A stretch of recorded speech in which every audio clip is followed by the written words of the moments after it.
The deep-lying playmaker. He waits, he sits, and he tries to do something special during a game. But there are times when you have a deep-lying playmaker and he fails to make things click. On today's show, we take a short look at the deep-lying playmaker.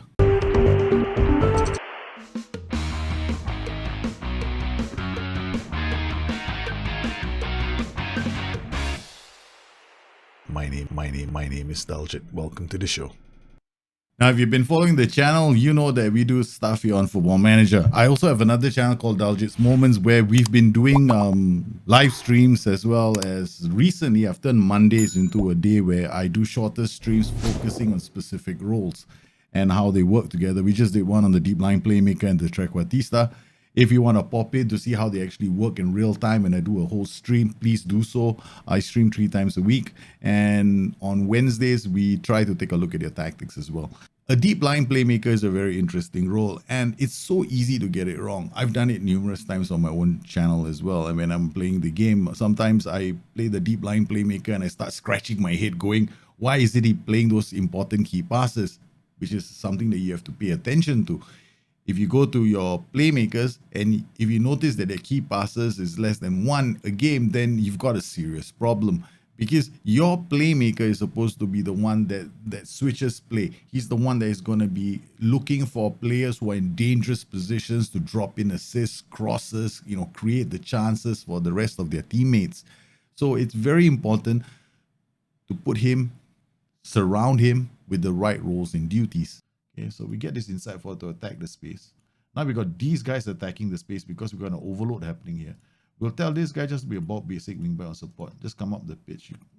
That should be fine. Let's talk about attributes. When it comes to playmakers, we've got the basics. We've got passing, vision, and decisions. Now everybody loves those attributes, right?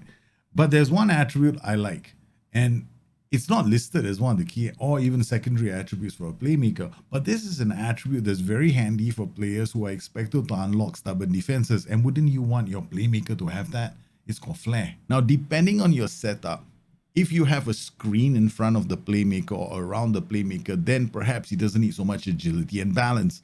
But the moment you play a playmaker in a 2-man midfield, then you got to start thinking about agility and balance, because you need this player to be able to turn and twist away from challenges that might be thrown at him so that he can keep the ball and do something with it. For playmakers to be effective, you got to start thinking of giving them time and space to play the pass. So there are 2 ways of doing this. One, you have a midfield screen, winning the ball all the time. Think of Liverpool. Liverpool had Jabi Alonso, who'd be sitting deeper, stringing those passes together. He would be protected by either Didi Hamann or he would be protected by Steven Gerrard. So he had more time on the ball for him to string those passes together.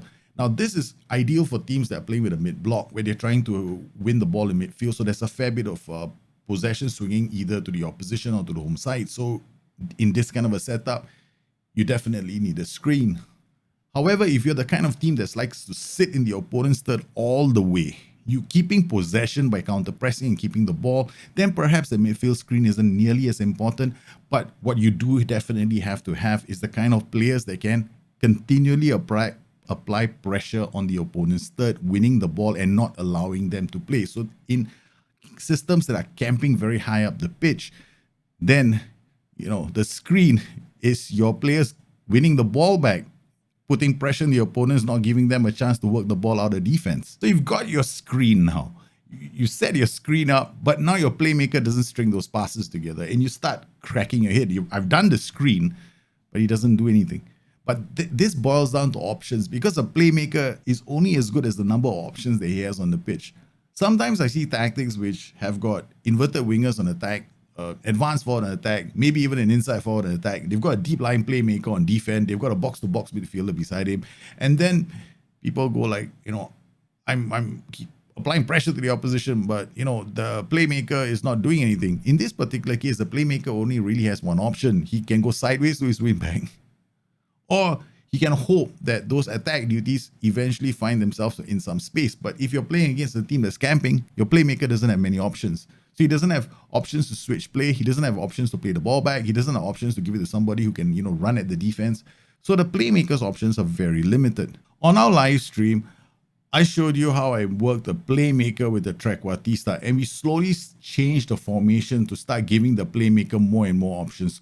This is really important. Let's take a look at this 4-2-3-1, for example. It's got a deep lying Playmaker. Now remember this, a deep lying Playmaker always holds this position, so you're going to have to pay attention to his traits. Now if a Playmaker has traits like arrives late in opponent's area or gets into opposition area on a deep line Playmaker who's playing support, then you might run into some trouble. He might just explode into the box, leaving you exposed. So traits are very, very important when you're looking at a deep line Playmaker. In this particular instance, we've got a deep line Playmaker that likes to play the killer ball. So we pair him up with a ball-winning midfielder. Now the ball-winning midfielder is going to try and win the ball high up the pitch.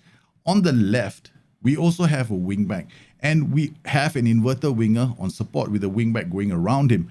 And we're also applying a focus play on the left side of the pitch.